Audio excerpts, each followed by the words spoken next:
Assalamualaikum warahmatullahi wabarakatuh.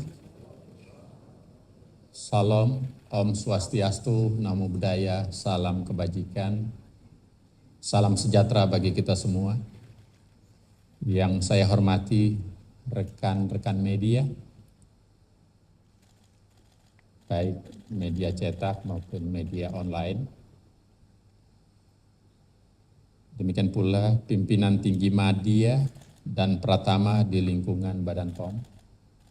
Saya lihat lengkap, baik yang di atas ada Deputi 4, Deputi 3, terus Deputi 1, 2, Inspektorat dan Sestama ada. Oke.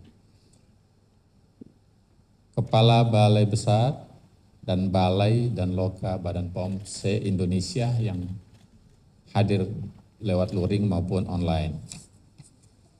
Bapak Ibu yang saya hormati, pada hari ini kami ingin mengucapkan terima kasih atas kehadirannya pada konferensi pers intensifikasi pengawasan pangan menjelang Ramadan dan Idul Fitri 1446 Hijriah atau tahun 2025. Badan POM melakukan pengawasan pangan olahan melalui pengawasan pre-market, yaitu pengawasan yang dilakukan sebelum produk pangan olahan beredar, dan pengawasan post-market, pengawasan yang dilakukan setelah dan saat produk pengolahan tersebut beredar. Jadi kami mempunyai tanggung jawab pengawasan sebelum dan setelah beredar. Nah, pengawasan pangan olahan dilakukan melalui beberapa kegiatan. Pengawasan rutin, yaitu pengawasan yang dilakukan sepanjang tahun terhadap seluruh mata rantai pangan, mulai dari produksi, distribusi, hingga penjualan.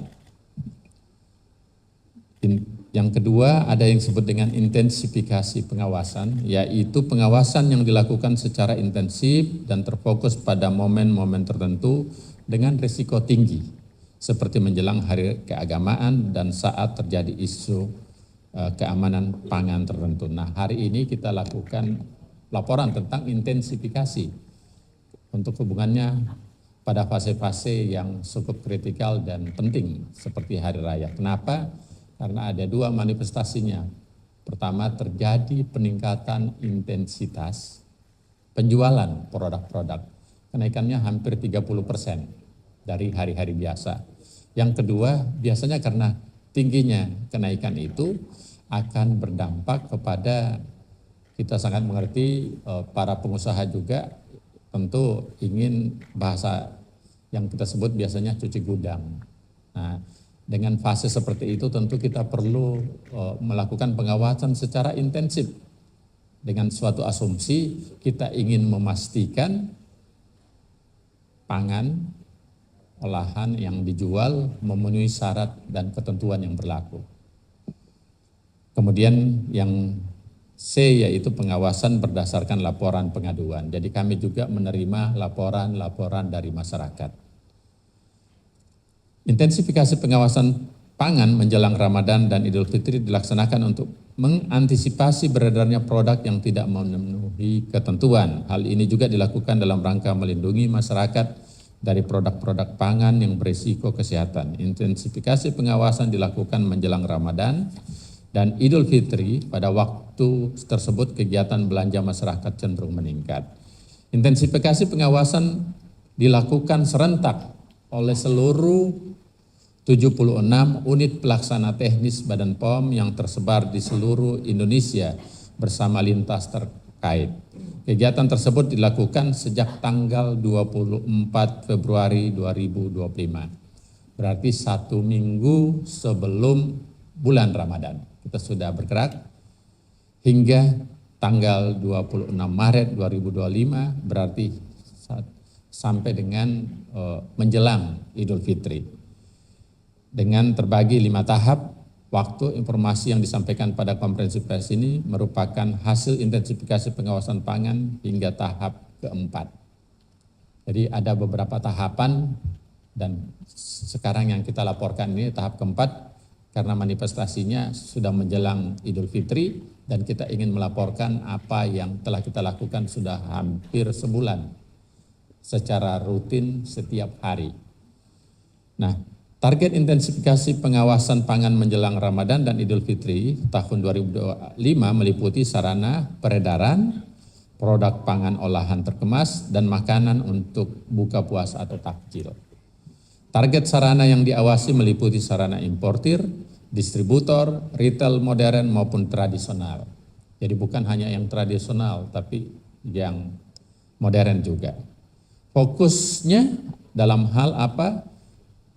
Adalah produk pangan tanpa izin edar atau ilegal. Kemudian pangan yang kadaluarsa atau pangan yang rusak. Sedangkan untuk takjil kita pengawasannya untuk bahan-bahan yang sering disalahgunakan pada makanan seperti formalin, boraks, rodamin B, dan metanil yellow. Ini biasanya sering dilakukan dan sekarang setelah kami lakukan itu maka hasilnya sebagai berikut. Jadi mungkin ini yang paling penting ini menjadi perlu dengar oleh masyarakat kita, laporan kami hasilnya sebagai berikut.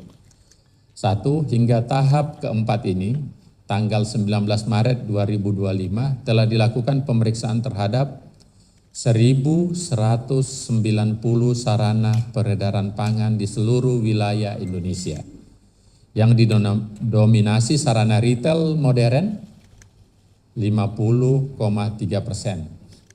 Diikuti sarana retail tradisional 30,6%, gudang distributor 18%, gudang importir 1%, dan gudang e-commerce 0,2%. Dominasi pengawasan di sarana retail modern disebabkan oleh tingginya volume kecepatan peredaran produk di retail modern yang memiliki arus distribusi barang yang cepat dan luas. Selain itu, pengawasan di retail modern lebih efisien karena memungkinkan Badan POM menjangkau berbagai merek dan jenis produk dalam satu lokasi. Hasil pemeriksaan terhadap 1.190 sarana tersebut menunjukkan bahwa 814 atau 68,4% sarana memenuhi ketentuan dan 376 sarana berarti 31,6% tidak memenuhi ketentuan, kita singkat TMK. Dari 376 sarana TMK mencakup 230 atau 61,2 sarana retail modern, 126 atau 33,51% sarana retail tradisional, 17 atau dalam persentase kita sebut 4,5% gudang distributor, ada 2 atau 0,5% gudang importir, dan 1 atau 0,25% gudang e-commerce. Produk yang tidak memenuhi ketentuan ditemukan pada sarana tersebut sebesar 35.534 pieces dengan rincian pangan tidak memiliki izin edar 19.795 spesies atau 55,7%. Pangan yang kadaluarsa kami temukan 14.300 pieces atau 40,2%. Pangan rusak 1.439 pieces atau 4,1%. Produk yang tidak memenuhi ketentuan tadi didominasi oleh produk tidak punya izin edar dan produk kadaluarsa. Hasil tersebut menunjukkan perlunya pengawasan lebih ketat terhadap distribusi dan kepatuhan regulasi. Meskipun jumlah temuan produk rusak lebih sedikit, namun hal ini tetap memerlukan perhatian agar kualitas keamanan pangan terjamin. Produk rusak dan kadaluarsa banyak ditemukan di wilayah Indonesia Timur. Karena rantai distribusi pangan panjang di wilayah tersebut, hal ini dapat meningkatkan potensi tingginya pangan rusak dan kadaluarsa, sistem penyimpanan di gudang yang tidak memenuhi ketentuan. Kemudian, jika dibanding dengan hasil intensifikasi pengawasan untuk Inwas tahun sebelumnya, untuk sarana terdapat peningkatan prasarana dan sarana yang tidak memenuhi ketentuan sebesar 3%, pada tahun 2023 sebesar 28,4%, dan pada tahun 2025 sebesar 31,6%. Berarti terjadi peningkatan ya hampir 3%. Hal ini disebabkan karena target sarana ditetapkan berbasis resiko, diutamakan sarana yang memiliki track record jejak tidak memenuhi ketentuan. Jadi kita ngambil data-data yang tahun lalu, mana daerah-daerah yang punya risiko, itu kita lebih utamakan. Ternyata terdapat peningkatan sekitar 3%. Nah, 5 wilayah kerja unit pelaksana teknis Badan POM dengan temuan pangan yang tidak memenuhi ketentuan terbesar. Yang pertama adalah tidak memiliki izin edar. Jakarta, Batam, Tarakan, Balikpapan, dan Pontianak. Ini wilayah yang besar. Wilayah Jakarta terbanyak jenis berasal dari negara China, seperti biskuit dan buah kering, manisan, buah, serta dari negara Arab Saudi seperti bumbu, kembang, gula, permen, dan BTP. Tidak punya izin edar lainnya di Batam, Tarakan, dan Pontianak juga mempunyai cukup besar. Kemudian yang kadaluarsa, daerah yang top 5 yang kadaluarsa itu Manokwari, Bungo atau Provinsi Jambi, Kupang, Bandung, dan Palangkaraya. Jadi dengan alasan ini kelihatannya bukan hanya daerah yang jauh ya, tapi daerah yang dekat dari ibu kota juga seperti Bandung cukup besar. Dengan jenis pangan mie instan, minuman serbuk berpuasa, bumbu penyedap rasa, bahkan tambahan pangan, dan susu UHT. Itu yang kadaluarsa. Jadi yang satu yang ilegal tidak punya izin edar, kemudian yang kedua yaitu kadaluarsanya. Nah yang ketiga yang rusak. Yang paling banyak ditemukan dari tim kami seluruh Indonesia ada yang rusak. Nah, yang pangan yang rusak ini adalah Mataram, Bungo, Provinsi Jambi lagi muncul ya. Kemudian Mamuju, Surabaya, dan Merauke. Dengan jenis pangan krimer kental manis, yogurt, minuman yogurt, olahan perikanan, kaleng, susu UHT, dan susu kental manis yang tinggi. Jadi selama pelaksanaan intensifikasi pengawasan ini, Badan POM juga melakukan intensifikasi pengawasan melalui patroli cyber. Tadi itu yang on-site. Sekarang kami laporkan yang lewat patroli cyber. Jadi teman-teman, Badan POM bekerja keras bukan langsung aja ke daerah, tapi kita juga melihat dalam bentuk cyber yang online. Hasil pengawasan yang kita temukan yaitu 4.374 tautan pada platform e-commerce yang menjual produk dengan pangan tanpa izin edar, dengan mayoritas produk berasal dari negara Malaysia, Jepang, Nigeria, Singapura, Australia, dan Belgia. Kemudian total nilai ekonomi temuan pangan yang tidak memenuhi ketentuan yaitu 16,5 miliar dengan nilai ekonomi 15,9 miliar merupakan hasil pengawasan melalui patroli cyber online. Jadi cukup besar yang lewat patroli cyber online. Sedangkan perkiraan nilai ekonomi pengawasan di sarana peredaran offline lebih dari 500 juta. Hal ini sejalan dengan luasnya jangkauan e-commerce dan marketplace dalam memasarkan produk pangan termasuk yang tidak memenuhi ketentuan, dengan transaksi yang lebih cepat dan tidak terbatas oleh fisik barang dan sarana. Nah, di sini kita bisa melihat bahwa yang lewat e-commerce sangat besar. Tentu ini menjadi perhatian kami dari Badan POM yang tentu kami akan bekerja sama dengan stakeholder terkait seperti tentu Kementerian Komunikasi dan Digital dan tentu bersama dengan kepolisian dari tim cyber Polri.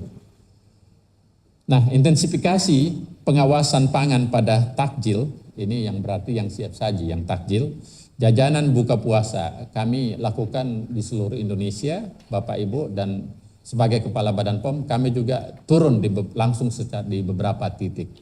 Jadi kami tidak langsung hanya mempercayakan kepada tim kami yang ada di daerah, tapi saya sebagai Kepala Badan POM langsung turun langsung.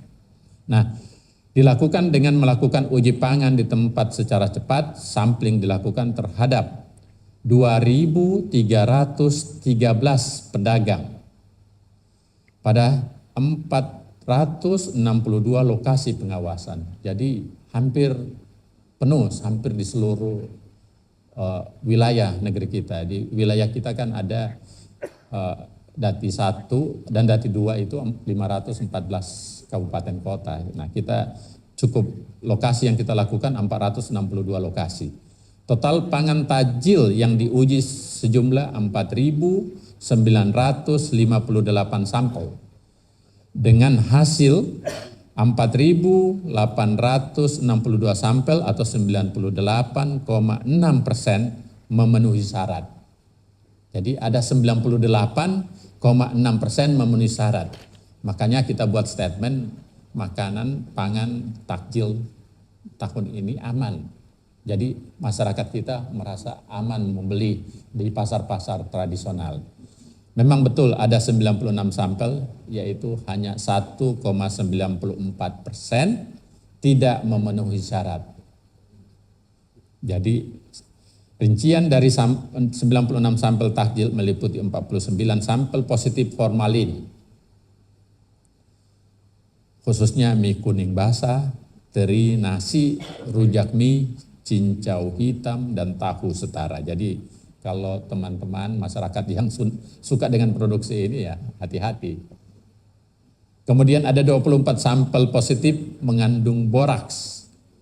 Misalnya kerupuk tempe, mie kuning, kerupuk nasi, kerupuk rambak, telur lilit.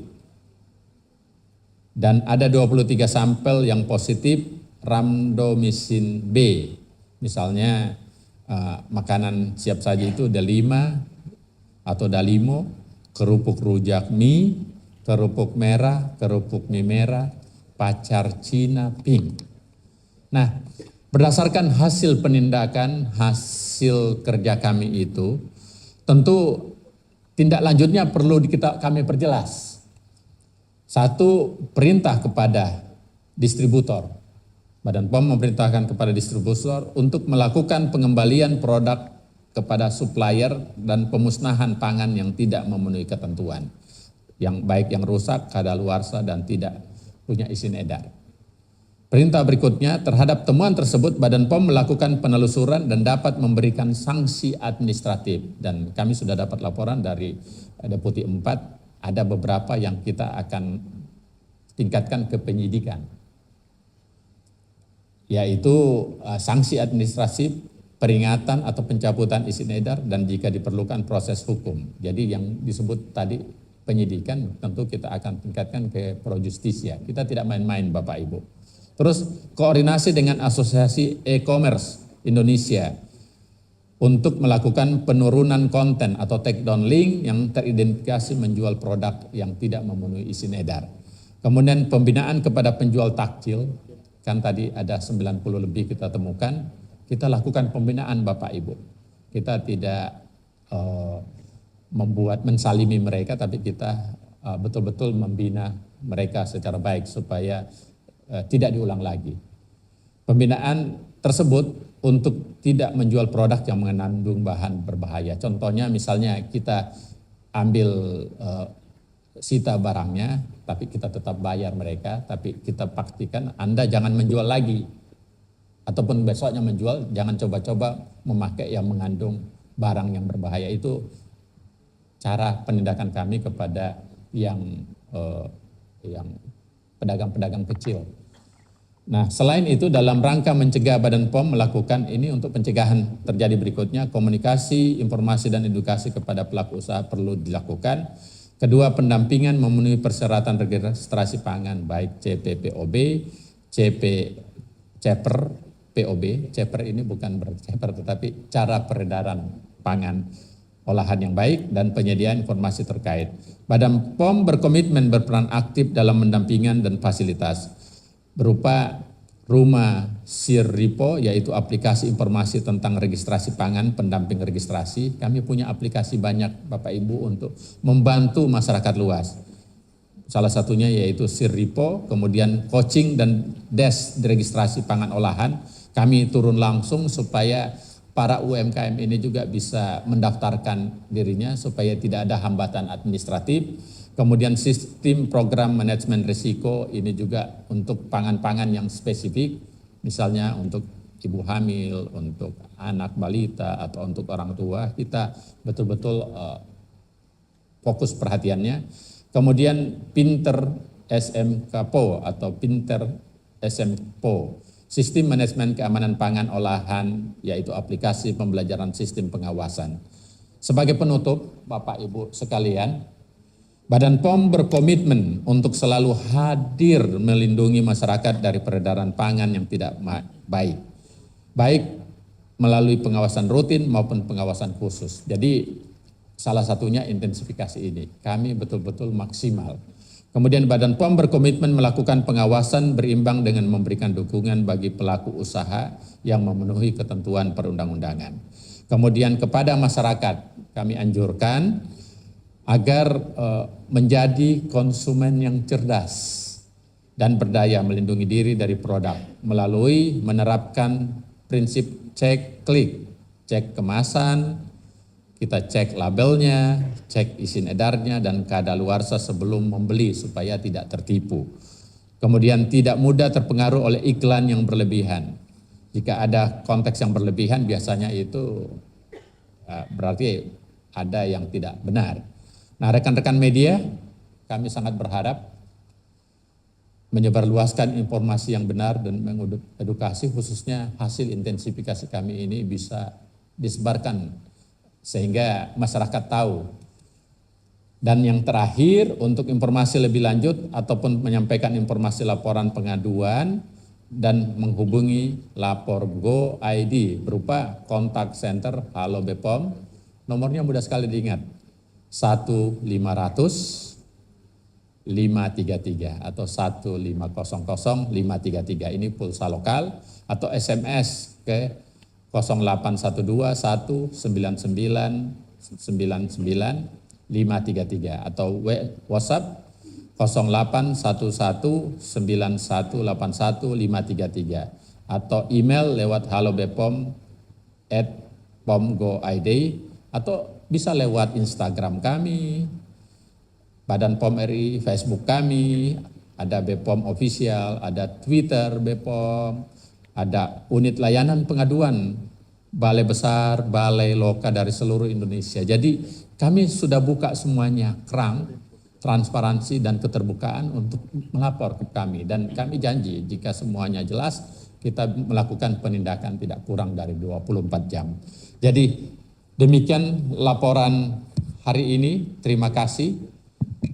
Billahi taufiq wal hidayah. Assalamualaikum warahmatullahi wabarakatuh. Waalaikumsalam.